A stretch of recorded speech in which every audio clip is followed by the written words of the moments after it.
Hello friends, आज हम लोग जो है लोधी डायनेस्टी को कवर करने जा रहे हैं। In the last video I have told you that Bahlol Lodi he tried to capture Delhi in 1443 and 1447, but he failed in those two attempts. But when he sees that Alam Shah, the last ruler of Sayyid dynasty, when he shifts his capital from Delhi to Badaयूं और वो बदायूं में जाके रहने लगता है, तो taking the advantage of this situation Bahlol Lodi comes and seizes Delhi, और बिना किसी क्लैश, बिना किसी मार धाड़ के आलम शाह जो वैसे भी घबराया था बेहलोल लोधी से, वो आसानी से अपनी गद्दी जो है बेहलोल लोधी को दे देता है। और बेहलोल लोधी जो है वो 19 अप्रैल 1451 में लोधी डायनेस्टी को इस्टेब्लिश कर देता है। क्लियर? तो आज हम जो देख रहे हैं वो देख रहे हैं लोधी डायनेस्टी, लोधी डायनेस्टी। और इस डायनेस्टी के अंदर 3 रूलर्स की हमको चर्चा करनी है। 3, first is Bahlol Lodi, Bahlol. Second is Sikandar Lodi, Sikandar Lodi. Clear? And third is very important Ibrahim Lodi. ये सारे नाम वैसे तो आपने सुने ही होंगे।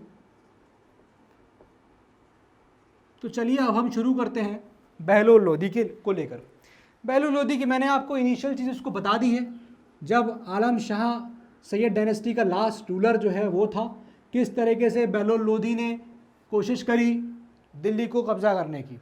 अब बेहलोल लोधी जो था ये एक बहुत ही अच्छा डिप्लोमैट था, ग्रेट डिप्लोमैट। और सबसे इम्पॉर्टेंट चीज़ जो इसकी थी वो ये कि इसको क्राइसिस को हैंडल करना आता था। क्राइसिस उसको आता था किस तरह से हम क्राइसिस को हैंडल किया जाए। ये एक बहुत ही इंपॉर्टेंट क्वालिटी होती है किसी भी रूलर की, कि आपको क्राइसिस को मेंटेन करना, आपको क्राइसिस को संभालना आना चाहिए। Bahlol Lodi was well versed with this. इसने जो क्या किया कि इसने अपने नोबल्स को साथ में बहुत ज़्यादा उसने उसको रिस्पेक्ट दी। एक्चुअली क्या है कि ये लोधी डायनेस्टी है, this dynasty is the Afghan dynasty, ये अफ़गान की ट्राइब के लोग हैं, अफ़गानिस्तान। तो इंडिया में लोधी डायनेस्टी एक्चुअली ये फर्स्ट अफ़गान डायनेस्टी हमारे में कहलाई जाती है। The first Afghan dynasty is the Lodhi dynasty. मतलब लोधी डायनेस्टी से पहले जो लोग थे वो टर्किश थे, ये हमारी लोधी अफ़गानी ट्राइब आ गई। ठीक है? तो क्वेश्चन कभी कभी इस पर पूछा जाता है first Afghan dynasty of India, तो इट इज़ लोधी डायनेस्टी। अब अफ़गान में इनके यहाँ क्या होता है कि एक थ्योरी ऑफ किंगशिप चलती है, थ्योरी ऑफ किंगशिप। अब इस थ्योरी के अकॉर्डिंग ये है, देखिए अभी तक क्या सिनारियो था, हमने पूरे मेडिवल हिस्ट्री में देखा कि राजा सुल्तान जो है he is on top of everyone, सब लोग उसके अधीन थे, and everyone was subjected to the king, to the sultan. लेकिन इनके यहाँ थ्योरी ऑफ किंगशिप ये है कि sultan is not above everyone, he is first among the equals. जैसे हमारे यहाँ आज इंडिया में प्राइम मिनिस्टर का सिचुएशन है ना, he is just the prime minister, he is just the prime among the other ministers.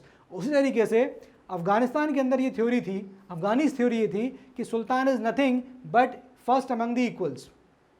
Clear? तो theory of kingship इनकी यही है, first among equals.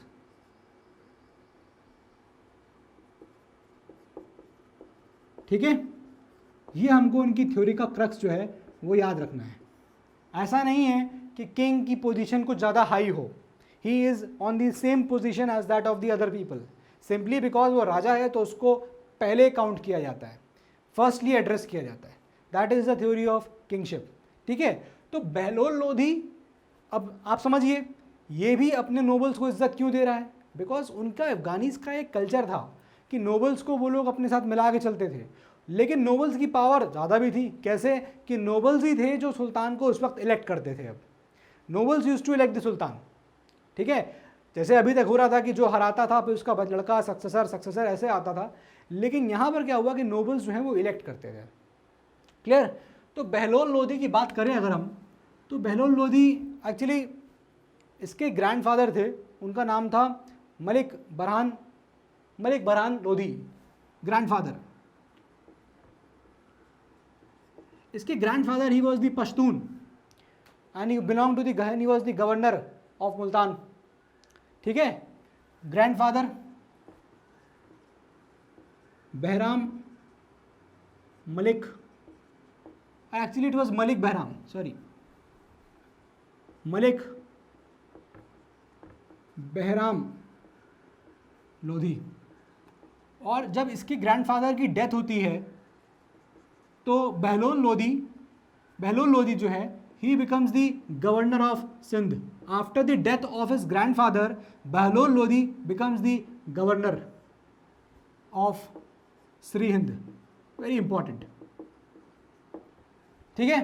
Bahlol Lodhi की एक चीज़ ये है कि आप देखेंगे तो इनिशियली जब इसने रूल करना शुरू किया था स्टार्टिंग में, his empire was standing from Delhi to Palam. Empire की बात करें अगर इसके हम, तो एम्पायर अगर आप देखेंगे तो इनिशियल डेज में इसका empire was simply from Delhi to Palam. लेकिन जब ये बहलोल लोधी अपने गद्दी से ख़त्म, उसका रेन ख़त्म होता है, तो his empire is extending from Panipat to the frontiers of Bihar. बहुत बड़ा हिस्सा इसके एरिया में आ चुका था। इनफैक्ट कुछ एरिया जो राजस्थान का था वो भी इसके कब्जे में आ चुका था, बहलोल लोधी, ठीक है। ये चीज़ बहुत ही इंपॉर्टेंट है। अब बहलोल लोधी जो था, जब ये इन हिज यूथ ये हॉर्स ट्रेडिंग करता था। हॉर्स ट्रेडिंग ये एक इम्पॉर्टेंट इसका हमारी जानकारी के लिए है कि इसने हॉर्स ट्रेडिंग करी थी स्टार्टिंग में, ठीक है। और फिर उसके बाद जब इसका जब इसके ग्रैंडफादर की डेथ होती है तो he is made the governor of Shri Hind. अब उसके एक्सपीडिशंस की बात करें बहलोल लोधी, तो एक्सपीडिशन में जब वो आगे बढ़ता है तो 1479 में एक बहुत ही इंपॉर्टेंट इवेंट होता है। 1479, आई एम राइटिंग हियर, 1479 में he annexes Jaunpur, and Jaunpur was the capital of Sharqi kingdom. Remember ना, शारीकी किंगडम था, शारीकी डायनेस्टी थी यहाँ पर एट जौनपुर। ये एक्सपीडिशन उसका बहुत ही इंपॉर्टेंट एक्सपीडिशन था, एनेक्सेशन ऑफ जौनपुर। और एक जौनपुर के बाद वो उसका मोटिवेटिंग फैक्टर था, और फिर उसके बाद वो आगे बढ़ा। He makes an expedition to Gwalior, conquers Gwalior, और फिर उसके बाद वो उत्तर प्रदेश के नॉर्थर्न एरियाज़ को, ज़्यादातर मैक्सिमम एरियाज़ को वो कॉन्कर कर लेता है। बहलोल लोधी का ही सीन था, ठीक है। बहलोल लोधी के बाद उसका जो सेकंड सन होता है, दूसरा बेटा होता है Nizam Khan. He sits on the throne, Nizam Khan, after Bahlol Lodi Nizam Khan. अब निज़ाम खान, ये इसका नाम जब ये बॉर्न होता है तभी इसका नाम निज़ाम खान रखते हैं, लेकिन बाद में इसका रियल नेम जो दूसरा नाम रख लिया था वो था सिकंदर लोधी। तो real name basically initially he was Nizam Khan के नाम से जाना जाता था, बाद में उसने अपना नाम सिकंदर लोधी कर लिया। अब एक गवर्नर था, he was opposing revolting Nizam Khan या Sikandar Lodi to sit on the throne, but anyhow Sikandar Lodi manages, और उसने भी उस गवर्नर को जो इस बात से रिवोल्ट कर रहा था उसको भी साइडलाइन कर दिया, ठीक है। अब सिकंदर लोधी गद्दी पे बैठ जाता है। अब जब सिकंदर लोधी गद्दी पे बैठता है तो वो कुछ इंपॉर्टेंट स्टेप्स लेता है, वेरी इंपॉर्टेंट। ये हमारे एग्जाम पॉइंट ऑफ व्यू से भी बहुत ज़्यादा इंपॉर्टेंट है, क्लियर। अब देखते हैं निज़ाम खान यानी सिकंदर लोधी, कुछ इंपॉर्टेंट स्टेप्स क्या हैं इनकी, लेट अस सी इंपॉर्टेंट स्टेप्स।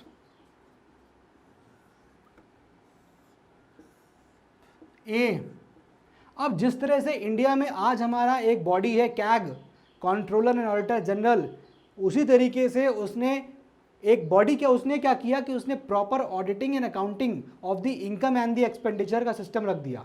हमारे यहाँ भी कैग यही काम तो करता है ना, ऑडिट करता है। Similarly Sikandar Lodi he starts proper auditing and accounting. First steps that he takes is proper auditing and accounting,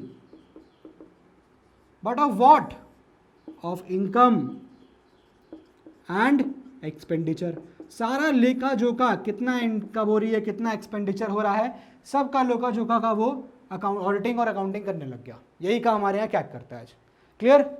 इसके बाद सेकेंड इंपॉर्टेंट स्टेप है that he establishes what, espionage system. Espionage system is nothing but एक तरीके से जासूसी system, getting the information from the non disclose sources, एप्सियोनिक system. क्या है? Getting information from undisclose sources, ठीक है। और इसके लिए उसने एक काम किया, and that was he started appointing बरीद ए मुमालिक्स, ठीक है। ये एक तरीके से अनडिस्क्लोज सोर्सेज होते थे, जासूस,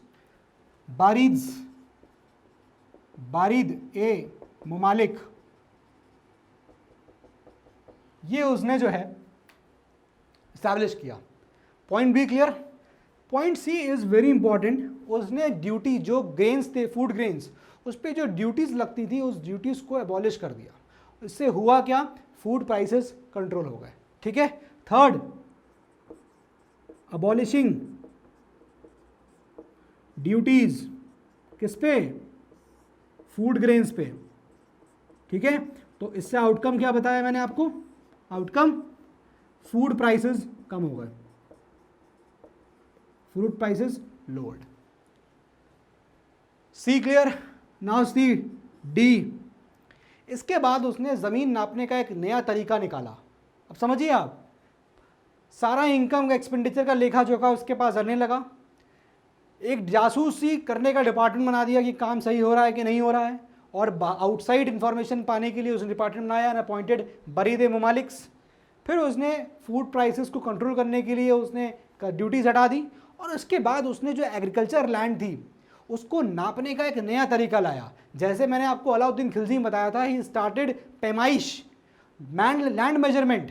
उसी तरीके से अब इसने, Sikandar Lodi, he gives a new way of measuring the land, and that was called as गज-ए सिकंदरी। ये टाइटल भी इसको फिर मिल गया था, गज-ए सिकंदरी। क्लियर? नया तरीका लैंड मेजरमेंट का, क्लियर। और इसमें जो फिफ्थ इंपॉर्टेंट पॉइंट है, फिफ्थ ई, वो ये कि आज जो सरकार की डायरेक्ट बेनिफिट ट्रांसफर स्कीम है, जिसमें ये लोग पैसे बांट रहे हैं, उसने क्या किया था? He started distributing free rations, and he started the concept of open kitchen. तो अब देखिए इसके रूल को आप, तो ये लिख लेते हैं पहले हम। Fifth, free distribution of food, और दूसरा open kitchen system, open kitchen. Clear है? तो आप देखिए उसने कितने अच्छे स्टेप्स लिए। जितने भी लोग थे स्टेट, उनका ध्यान दे रहा है, जिनके पास खाना नहीं पहुंच रहा है खाना पहुंचा रहा है, जो लोगों की ज़मीन थी उनको सही तरीके से नापना शुरू किया। सो उससे क्या हुआ? सारा जितना भी रेवेन्यू आ रहा है पता चल सकता है, और उसके लिए उसने इनकम एंड एक्सपेंडिचर को ऑडिट करना शुरू कर दिया। और उसने ये सब काम, डेवलपमेंट एप्सियोनिक डिपार्टमेंट बनाना, ये सब बहुत अच्छे काम उसने किए, ठीक है। ये सिकंदर लोधी के बारे में था। अब सिकंदर लोधी की अगर मैं आर्ट एंड आर्किटेक्चर की बात करूं, very famous again, very important. आप मैं इसकी आर्ट की बात करूंगा तो ये सिकंदर लोधी जो था, as I am writing SL, Sikandar Lodi जो था, he was himself a writer, और इसने पर्शियन लैंग्वेज में खुद इसने कुछ वर्सेस लिखी थी। It was under the name of, very important, Gulrukh, ठीक है। आर्ट, इसके टाइम में, सिकंदर लोधी के टाइम में एक बहुत ही इंपॉर्टेंट म्यूजिक वर्क किया जाता है, and that is known as music work, और उसको बोला जाता है लहजत ए सिकंदर शाही, ठीक है। सिकंदर लोधी जो था, ये एक शहनाई बहुत पसंद थी इसको, क्लियर। ये था इसका आर्ट। और मैं इसके आपके आर्किटेक्चर की बात बताऊं अगर,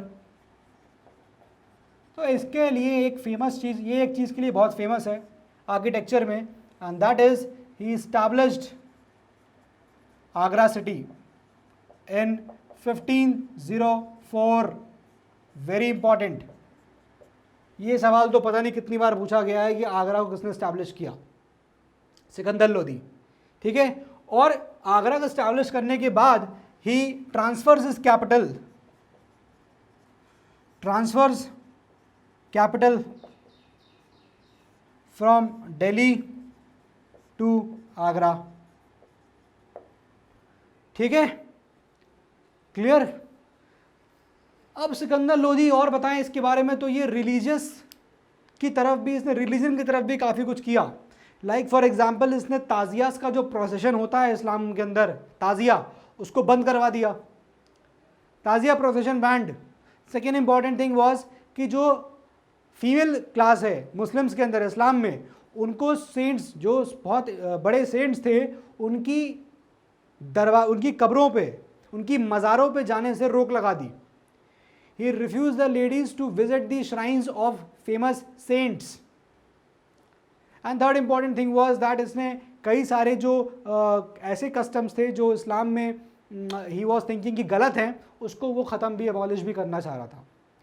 ठीक है, ये सब उसने कुछ किया, लेकिन साथ में ही वॉज अ रिलीजियस बाइगॉट, हम बोल सकते हैं इसको। और उसने बहुत सारे हिंदू टेम्पल्स को भी तोड़वा दिया। ठीक है, अब देखिए एक जनरल, आपको अगर राजा हैं और आपको अगर फेमस रहना है, फेम रखनी है, तो you should look after the affairs of every section of society. That is the key. लेकिन यहाँ पर राजा, हम देखेंगे मुस्लिम रूल के टाइम में बहुत सारे राजाओं ने काम किया, है ना, तो वो तो उनका एक डिफरेंट एंगल था। सो ही डिस्ट्रॉयड मेनी टेम्पल्स ऑल्सो। ठीक है, अब सिकंदर लोधी, इसके बाद जो आदमी लोधी वंश की गद्दी पे बैठता है वो था इब्राहिम लोधी। और जब ये आता है गद्दी पे, इब्राहिम लोधी, अब जो सिस्टम अभी तक था नोबल्स को इज्जत देने का और फर्स्ट अमंग इक्वल्स की theory of kingship, Ibrahim Lodhi ने उसको साइडलाइन कर दिया। He started insulting his nobles in front of everyone, publicly insult करने लग गया अपने नोबल्स की। तो जो नोबल्स अभी तक उसके साइड में उठते बैठते थे, जो नोबल्स खुद अपॉइंट करते थे, आज वही नोबल्स की स्थिति उसने ये कर दी। He started insulting them। देखिए ये एक बहुत बड़ी प्रॉब्लम है। जैसे इल्तुतमिश ने चलीसा बनाया था, क्लास ऑफ नोबल टर्किश नोबिलिटीज़ की क्लास बनाई थी, और बलबन ने उनको नीचा दिखाने के लिए स्टार्टेड सजदा एंड पैबॉस, और वही रीज़न था, वहाँ से बलबन का डाउनफॉल हो गया। जब आप अपने नोबल्स को खुश नहीं रखोगे ना, तो आपको उखाड़ फेंकेगी। यही चीज़ जलालुद्दीन खिलजी के साथ हुआ था। जलालुद्दीन खिलजी, नोबल्स ने इसको बैठाया था, लेकिन नोबल्स को उनको पोस्ट ना देकर उसने बलबन के लोगों को पोस्ट दे दी थी, जो भी उसके गवर्नमेंट के टाइम में पोस्ट थी। Similarly, Ibrahim Lodi, when he comes to throne, he starts insulting his nobles, and that too publicly. This was the pain. और बहुत सारे nobles जो थे फिर अब रिवोल्ट करने लगे थे। फॉर एग्जाम्पल his own, इसके चाचा थे अलाउद्दीन, वो खुद रिवोल्ट किए। ठीक है, तो एक बहुत फेमस आदमी का नाम सामने आता है और वो है दौलत खान लोधी। दौलत खान लोधी, ठीक है। अब दौलत खान लोधी ही was the governor of Punjab, ये पंजाब का गवर्नर था। And he was also frustrated with the policies of Ibrahim Lodhi, वो भी बहुत परेशान था। नोबल्स को जिस तरह से बेइज्जत किया जा रहा था publicly, he was very much frustrated from that. So Daulat Khan Lodi he invites Babar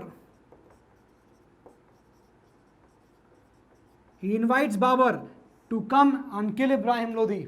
Babur enters Delhi, marches towards Delhi and defeats and kills Ibrahim Lodi in the famous battle of Panipat, first battle of Panipat. First battle of Panipat, 1526. Very important. Clear? और इस battle के बाद Lodhi dynasty का chapter close हो जाता है और फिर उसके बाद एक बहुत ही बड़े साम्राज्य का, बहुत ही बड़े वंश की स्थापना होती है, and that was Mughal dynasty.